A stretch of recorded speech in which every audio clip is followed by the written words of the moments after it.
মালিক আজকের তওবাকে উম্মতের তওবা হিসাবে গণ্য করেন। আপনি আমাদের উপরে বড় নারাজ হয়ে গেছেন।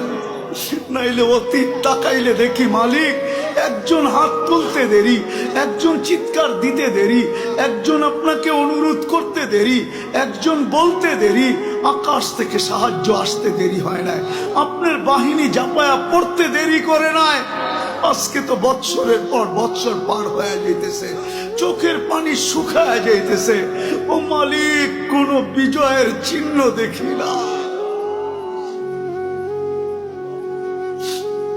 কত রোজাও তো ফিলিস্তিন ওয়ালাদের ইফতার হয়তো লাশ দিয়া, সেহরি হয়তো লাশ দিয়া। আল্লাহ এই রোজাও কি এরকমই হবে জানি না মালিক। এত নারাজ হয়ে গেলেন কেন মালিক? এত নারাজ হয়ে গেলেন কেন?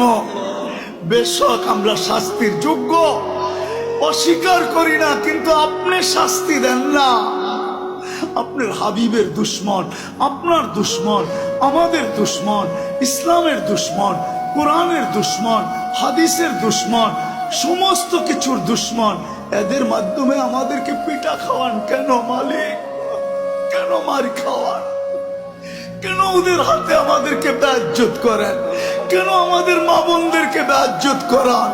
কেন দুধের শিশুর রক্ত জড়ে ওদের হাত দিয়া?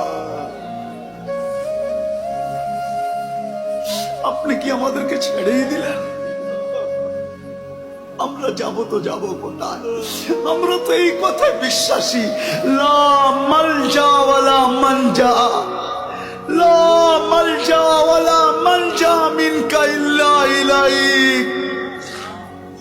ডাইনে দেখি তো আপনাকে দেখি, বামে দেখি তো আপনাকে দেখি, সামনে দেখি তো আপনাকে দেখি, পিছে দেখি তো আপনাকে দেখি, উপরে দেখি তো আপনাকে দেখি, নিচে দেখি তো আপনাকে দেখি, নিচের দিকে তাকাই তো আপনাকে দেখি, ভিতরে তাকাই তো আপনাকে দেখি, বাহিরে তাকাই তো আপনাকে দেখি। আপনাকে ছাড়া তো কাউকে আমরা চিনি না মালিক।